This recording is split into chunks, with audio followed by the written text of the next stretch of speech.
Alrighty, so good afternoon, everybody. And well, I am doing this recording right now because tomorrow I will not be available. That is April 29, 2022, from 1 to 1 p.m. onwards, because that is our schedule for our booster shot. And it will be all teachers from different departments of our school. And I have no idea what time will I be. What time will I be, well, boosted? And also, I do not know if I will be having side effects right after. So that is why I'm doing this, just in case I cannot meet you. All right. So our M4L1 is about formulating evaluative statements, and I will be presenting this document already. Okay. And well, this one is very short, but it requires analysis, this lesson. And there are actually two lessons for fourth quarter in reading and writing. So first part is this week, or first lesson is this week. Then the second lesson is divided into two because it's kind of lengthy. So lesson two will be delivered May 2 to 6 week. Then the week after that, May 9 to 13, is the part 2 of lesson 2. Then May 16 to 20 is the week for you to accomplish your MPT. So your MPT will be taken from our lesson 2, okay, purposeful writing in the disciplines. And your examination will be on May 25 to 27. So that's it. That is a bird's eye view of what you will be doing the rest of the week before second semester will end. So let us dive into this. So formulating evaluative statements, what are there to learn? So we have three goals because we have to master the three things here. So first, formulate evaluative statements about a text read. We are going to evaluate, okay, a text. Second, formulate assertions. Take note, assertions about the content and properties of a text read. Then third is to formulate meaningful counterclaims in response to claims made in a text read. So, evaluative statements, first term. Second is to know what are assertions. Third, what are counterclaims. So before I go over with the first part of my lesson, with the next slide, I task you last asynchronous day, I think that was Tuesday, I assigned you the M4L1 activity, and that is to read an article regarding deleting unwanted emails that would help save our beloved Earth. And then I asked you to create a one paragraph claim regarding it. So it's actually the first part because if you answered already after this lesson, you will be editing your answer because you're going to add, okay, assertion. You're going to add your counterclaim, your evidence, okay, your reasoning about it. So later on, I'm going to give a further explanation on that. Okay. So we have, if you can recall, I think a couple of weeks ago before the 2 week vacation happened because of the Holy Week and the Sports Fest, we're not able to meet. But yeah, a couple of weeks ago, I was able to discuss critical reading, the importance of critical reading. So right now, we are going to apply the importance of critical reading in reasoning. So let us define first two terms here. So what does it mean when we say reasoning? It means the justification and explanation that you are defending something. It's when you reason out, okay, to someone or to a group about your stance on something. When you defend yourself, when you defend your thoughts on something. When someone asks you, why is it that you are pro or against, or why is it that you agree or disagree with a topic? So when you reason out, so that is reasoning. When you justify why. On the other hand, we have claim. So this is what you did. Okay. I ask you to write a claim regarding the article that I attached last synchronous activity. So a claim is an arguable statement. When we say arguable, it is debatable. So, for example, we have common issues like same sex marriage. Are you pro or against it? Whether you are pro or against it, it is always debatable. For example, I would say that I am pro regarding same sex marriage. And then other people will have something to say against me being pro or agreeing to same sex marriage. Okay, so that's a claim.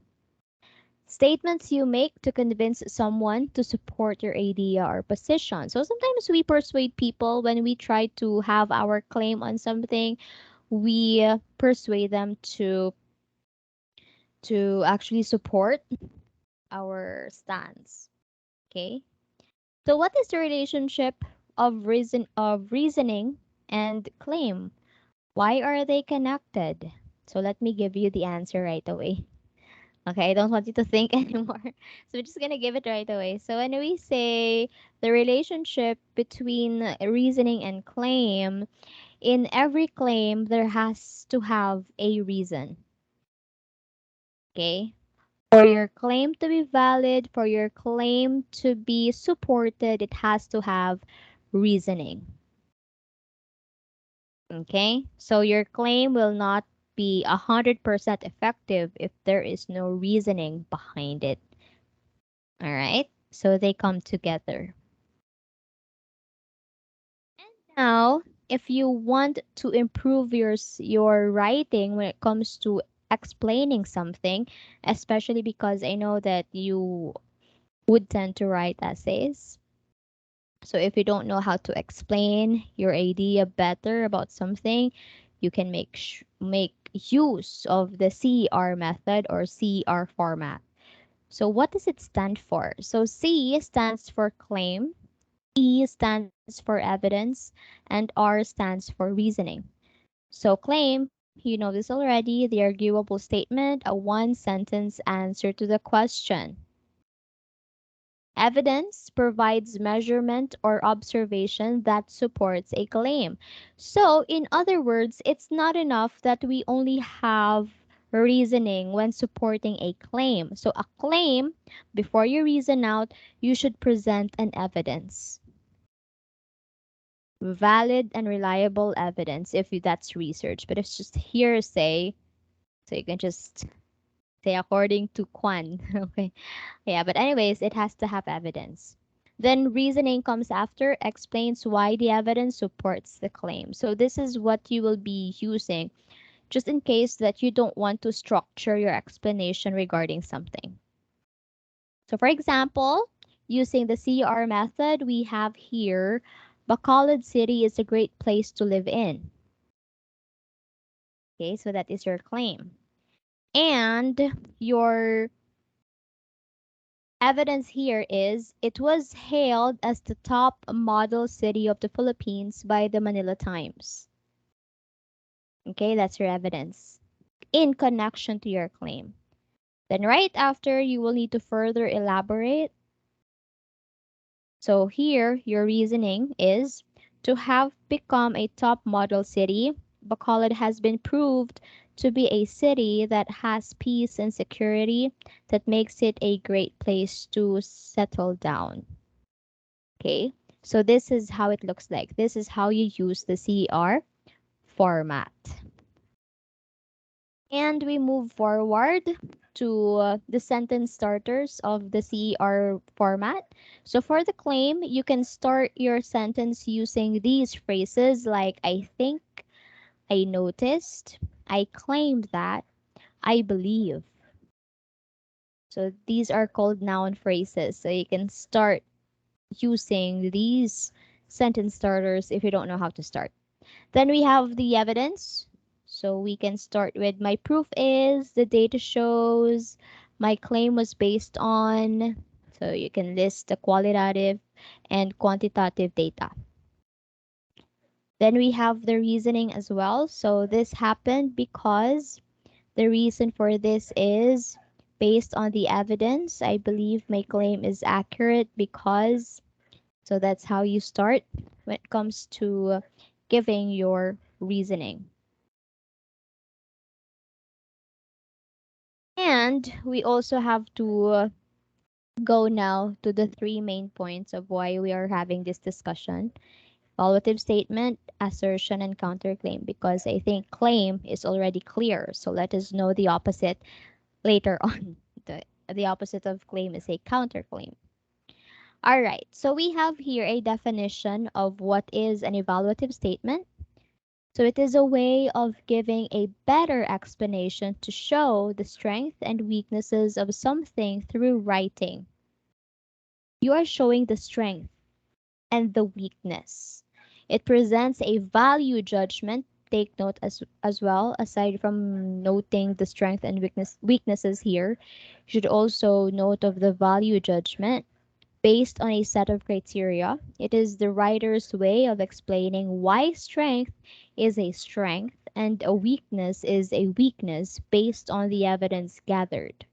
So you have to justify. It's like you are taking the two sides of the story. All right? You are balancing, okay? Knowing the other side, and when you know the two sides, then you create an evaluative statement regarding that. Okay? So that's according to Bellino 2017. So further, according to Hernandez et al. 2017, an evaluative statement is an objective and tactful way of reacting to a text. Objective and tactful way. In other words, you are not driven by your emotions. You think logically. You don't you don't decide on a spur of a moment or based on the emotion that you have. For example, here we have a text. So you will be creating an evaluative statement in the given text. So if you're not so smart, you should try to be a teacher. So that is your example statement. So how are we going to apply evaluative statement in this case? So the statement is very discriminative against those with average intelligence and teachers in general. So why do you think this is an example of evaluative statement? You can think on your end. Why do you think? So it is an evaluative statement because it takes the two sides of the story. Okay? People with average intelligence and teachers in general. Okay? So that is an evaluative statement. And then we have the assertion. So we have here definition of what assertions are. So they are declarative sentences that claim something is true about something else. In other words, assertions are your claim. Okay, assertions are your claim. So simply put, it is a sentence that is either true or false, depending on how you view it. Okay, so under assertions, we have four types who are classified according to the degree of certainty that they can be judged as true or false. So we have the first type, that is a fact. So this is not arguable, guys. Everybody accepts this because it's a fact. It's science-based, study supported. So the Sampaguita's roots are used for medicinal purposes such as anesthetic and sedative. The truth. It's the truth. And then we also have the convention. So convention is actually below it's like you take a part from the whole. You just give a portion truthfulness. Okay, so we have an example here. The Sampaguita belongs to the genus Jasminum of the family Oliaceae. It's like when you give convention, you just give the partial truth, not partial truth, but a part only. Like when you are asked, tell me about yourself. So you just give conventions that you want to share. You don't share everything, diba? So you just share the things that you are confident to share. And then we have as well the opinion. So the popularity of Sampaguita flowers is most evident in places of worship. So opinion, again, these opinions are up for debate. Okay, it's like your own interpretation of something, so you have to be very careful when you voice out your opinion. And your preference is your wants or your likes. Okay, sampaguitas are the most beautiful and most fragrant of all flowers. It's like when you want to date, what are your preferences? You want a tall guy? Kung babae ka?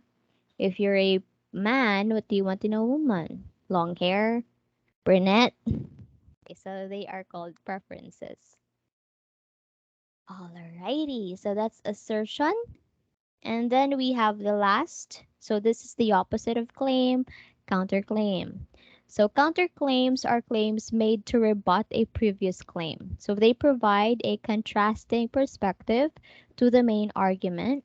By being able to locate and provide counterclaims to an argument, you show a deep competence and familiarity with the writer's topic. It shows that you are examining different perspectives and not just passively accepting the writer's claim. It shows that you have thoroughly considered the topic and are willing to engage different viewpoints from your own, thus remaining objective. In other words, you oppose objectively. Okay? It also helps you clarify what your personal position is on the topic. So normally, you can see a lot of claims and counterclaims in a debate. Okay, because in a debate, diba, normally there's the pro group, there's the against group. So there's a lot of claim and counterclaims there. So for example of a claim, assertion, because like I said, assertions are claims. Okay, it is necessary for me to obtain a new cell phone. That's your claim. So the counterclaim to that is your current situation does not require a new cell phone. The opposite. Very easy. Okay. So the following questions will help you formulate a counterclaim. So if you don't know how to rebut or oppose objectively, so we have guide questions for you to use. First, what are the major points on which you and the author can disagree? Second, what is their strongest argument? What did they say to defend your position? What are the merits of their view? What are the weaknesses or shortcomings in their argument? Are there any hidden assumptions? Which lines from the text best support the counterclaim you have formulated? Okay, so these are just your guide questions in case you don't know how to do the counterclaim. So we have an example. The Department of Education should issue an academic freeze. So that is their claim. So how do you create a counterclaim on this? So the DepEd should not issue an academic freeze. Easy, right? So once you know claim, you will know counterclaim as well. So we have here text sample. Okay. So the key here is you will need to read first the given text. Then once you have read the given text, you have to formulate your own claim regarding it. Then once you created a claim, you can also create your counterclaim. So for example, you're done reading the text. So your claim here is Philippines owns Spratly Islands. In fact, it is the closest country to it. So you can create a counterclaim right away. Philippines is not the true owner of Spratly Island. Okay? So you cannot create a counterclaim if there is no existing claim. That's it. In this case, again, you will need to read the given text. So we have no to mandatory ROTC in senior high school. That is the content, no, of the given text. So create a claim regarding it. ROTC should not be implemented because it had caused criminalities. Counterclaim for that, ROTC for SHS should be implemented because it will help students discipline themselves. Easy, no? Okay. As long as you know how to create a claim, then automatic you will have the counterclaim. So let's analyze the following situation. I will give you 1 minute to read this on your own.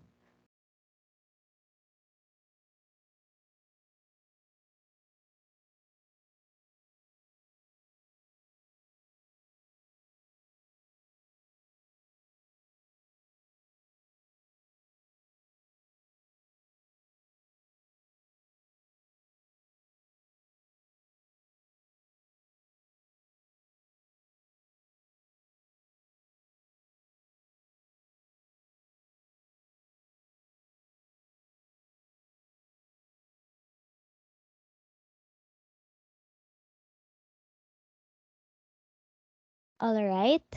So that's the first part. And we also have our second part here on the next slide. Okay. So the evaluation that he made, amo na siya. So let me read it. Applicant 23 has an impressive curriculum vitae or CV. Amo na siya guys, ang updated nga resume. For an applicant so young, he has an impressive academic background with honors and has had leadership experience, which is important in business. There is also experience in community outreach, which can help in our company's corporate social responsibility thrusts. However, the applicant lacks work experience, being a fresh grad. Sadly, this is a minimum requirement in our company. I am inclined to give the applicant a chance to work in our company, though albeit on a contractual or project-based capacity. This way he can gain work experience while utilizing his abilities to help our company. So this is submitted for your consideration. Question: is this a good evaluation? Is this the best example of formulating evaluative statements? All right. So, we have the answer yes, because we have here the explanation. So the evaluator began giving his feedback by mentioning the strengths. This is very important, guys. Always remember to begin with positives. Like a hamburger method when you give an evaluative statement or an evaluation, positive, negative, positive. Ano siya, ang format. So the feedback was also short and concise because it is expected that the audience or the boss is a busy person and needs to make decisions quickly. Here, the evaluator mentioned the negative but did not in any way insult the fresh grad. The evaluator likewise mentioned why being a fresh grad was a disadvantage. The evaluator now gives his opinions to hire the applicant and gives a solution to the problem of lack of experience. He also mentions the benefits of the solution. In other words, this is a great example of how evaluation should be done. Okay? If you have questions, you may DM me, guys, ha? Because this is recorded. So if you have questions, just give me a message on Teams. All right. So the example given above is a good way of expressing evaluation. Do not forget what you learned from the sample. So yeah, here are the following reminders. Begin with the positives. Keep your feedback concise. When pointing out negatives, focus on the situation, not the person. So you attack the content, guys, ha? Not the person. Mention too why it is a negative. Right after, provide a solution or suggested improvement to the negatives, as well as a justification about why the solution or suggestion will work. So this is how you create and effective evaluation. And that's it.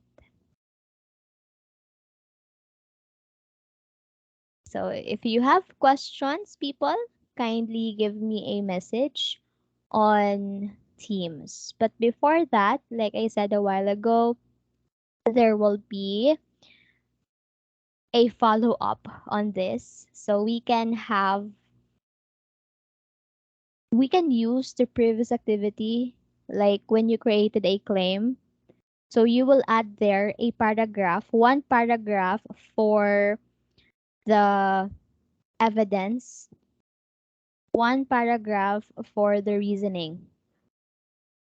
Claim, diba? CR method, CR format, claim, evidence, and then you have your reasoning.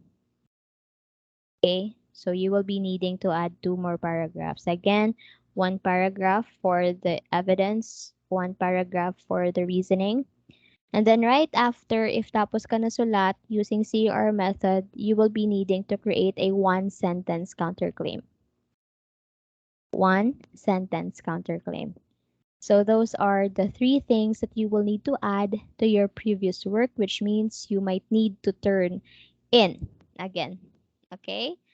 So you have the whole hour to finish it. Okay? And that's it for today's discussion. Thank you and see you next week. Bye, everyone.